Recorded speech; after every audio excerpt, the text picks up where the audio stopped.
Hey guys, it's me again. Let's pick up chapter two of The Giver by Miss Lois Lowry.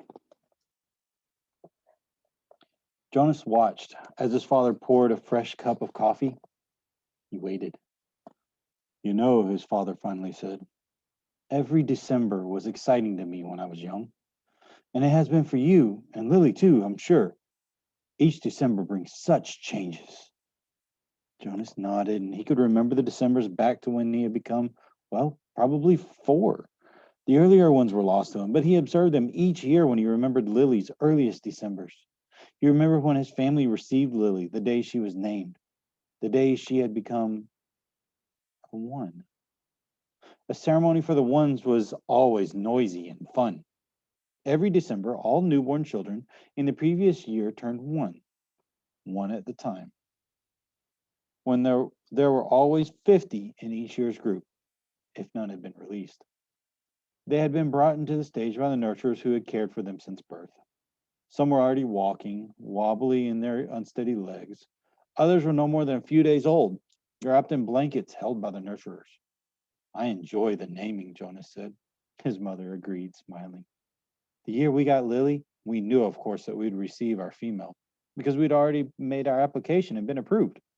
But I had been wondering what her name would be. I could have sneaked a look at the list prior to the ceremony, Father confided. The committee always makes the list in advance, and it's right there in the office at the nurturing center. As a matter of fact, he went on, I felt a little guilty about this, but I did go in this afternoon and look to see this year's naming list had been made yet. It was right there in the office, and I looked up number 36. That's the little guy I'm concerned about. Because it occurred to me that it might enhance his nurturing if I could call him by his name, just privately. Of course, no one else around. Did you find it? Jonas asked. He was fascinated. It didn't seem terribly important rule, but the fact that his father had broken a rule at all awed him. He glanced at his mother, the one responsible for adherence to the rules, and was relieved when she was smiling too. His father nodded. His name, if he makes it to the naming without being released, of course, is to be Gabriel. So I whisper that to him when I feed him every 4 hours and during exercise and playtime, if no one can hear me. I call him Gabe, actually, he said and grinned. Gabe. Jonas tried it out. A good name, he decided. Though Jonas had only become 5 the year that they had acquired Lily and learned her name, he remembered the exact excitement and the conversations at home, wondering about her. How would she look? Who would she be? How she would fit into their established family unit. He remembered climbing the steps to the stage with his parents, his father by his side, that year instead of with the nurturers, since it was a year that he would be given a new child of his own. He remembered his mother taking the new child, his sister, into her arms, while the document was read in assembled family units. New child 23, the namer had read. Lily. He remembered his father's look of delight, and that his father had whispered, she's one of my favorites.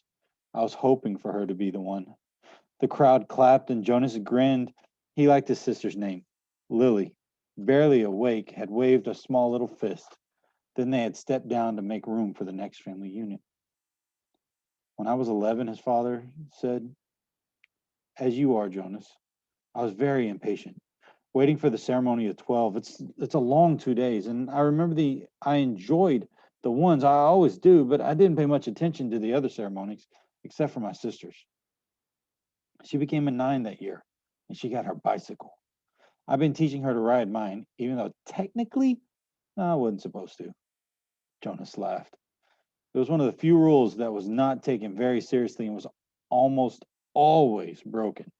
The children all received their bicycles at 9, and they were not allowed to ride bicycles before then.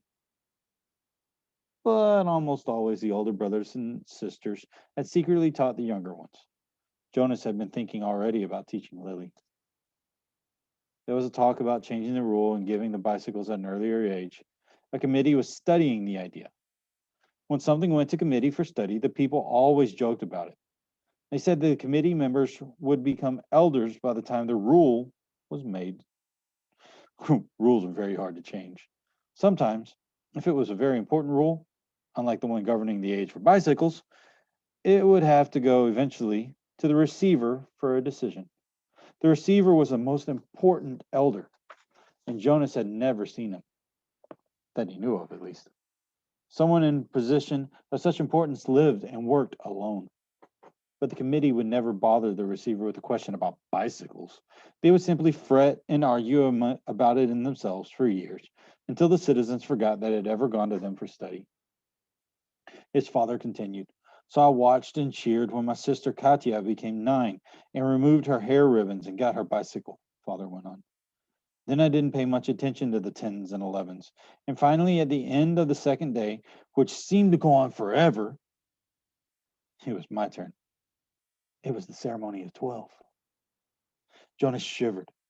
He pictured his father, who must have been shy and quiet boy, for he was shy and quiet man, seated with the group, waiting to be called to the stage. And the ceremony of 12 was the last of the ceremonies, the most important. I remembered how proud my parents looked, and my sister too. Even though she wanted to be out riding the bicycle, publicly she stopped fidgeting. I was very still and attentive when my turn came out. But to be honest, Jonas, his father said, for me, there was not the element of suspense that there was for your ceremony, because I was already fairly certain what assignment it was going to be for me. Jonas was surprised. There was no way really to know in advance. It was a secret selection made by the leaders of the community and the community elders who took the responsibility so seriously that there were never any jokes made about assignments. His mother seemed surprised too. How could you have known? She asked. His father smiled his gentle smile. Well, it was clear to me, and my parents later confessed that it was obvious to them too what my aptitude was. I had always loved the new children more than anything. And when my friends in age group were holding bicycle races or building toy vehicles or building bridges at the construction sets or all the things that I do with my friends, Jonas pointed out, and his mother nodded in agreement. I always participated, of course, because as children we must exercise all those things. But I studied hard in school, as you do, Jonas.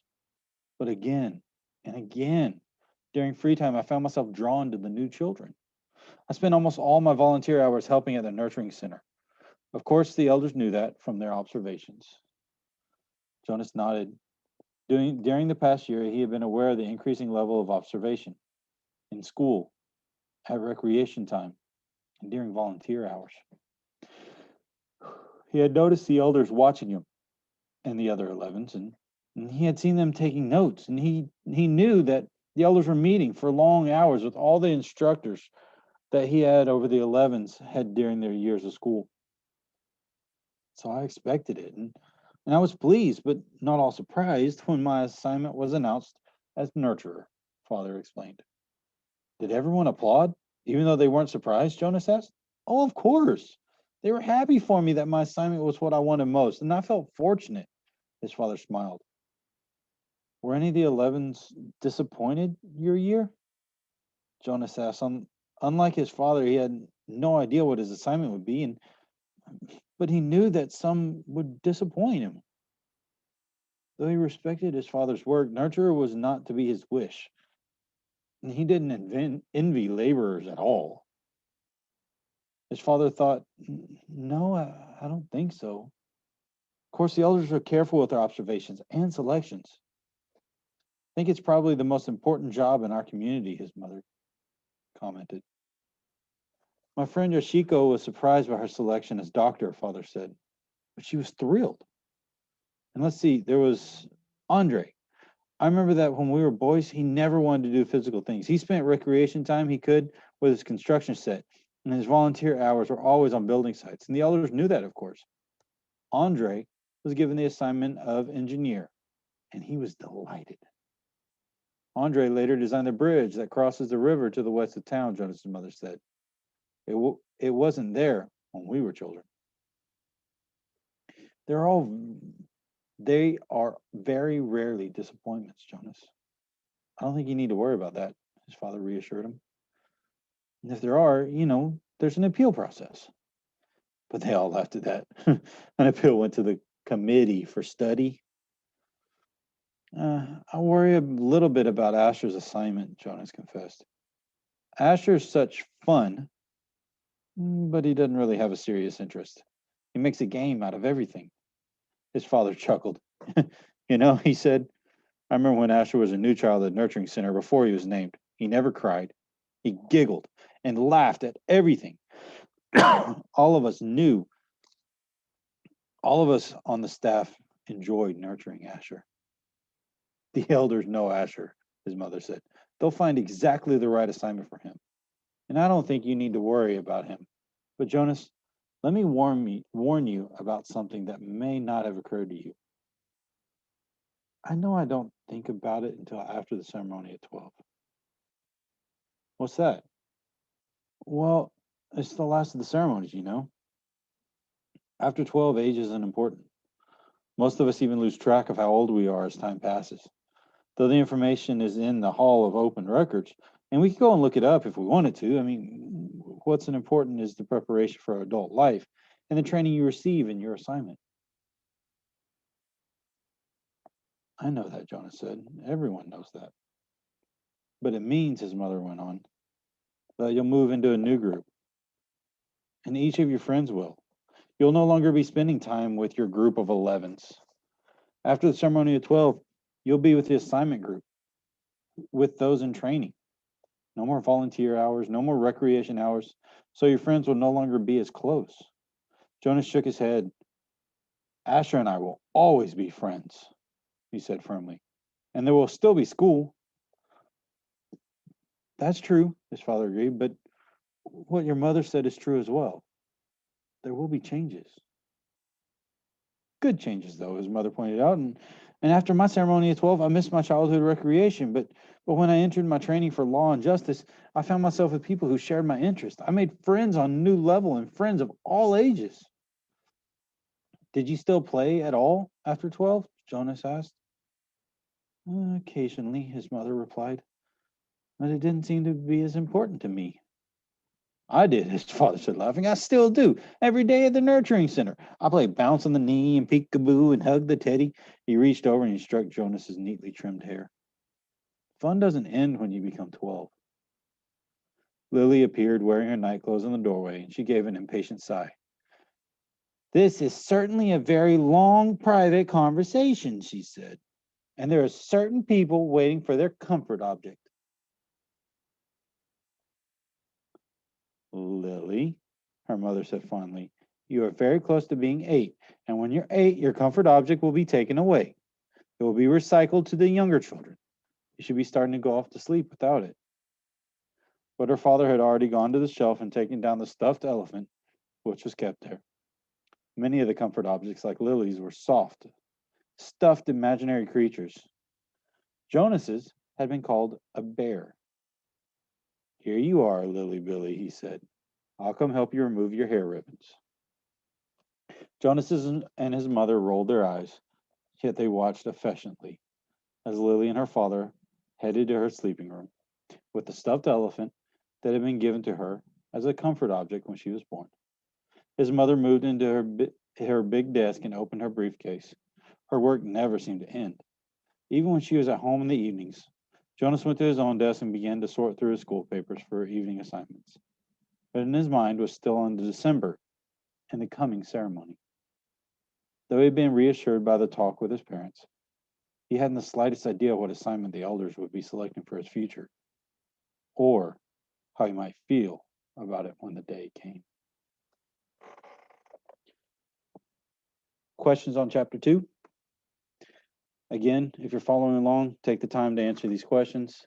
If you're just watching this video, see if you can answer these questions too. Number 1, what happens every December? And again, please feel free to pause it. If you want to pause for a second, answer the question. If not, I'm just going to carry on. Number 2, what happens when children become 1s? What about when they become 9? So again, what happens when they become 1? And what happens when they become 9? Number 3, who is Gabriel? And why is Jonas's father worried about him? Number 4. Why is the ceremony of 12 so important? And number 5. What things did Jonas's parents share with him about their memories of their assignments and of their friends' assignments? Thank you for joining us. I'll see you on the next video.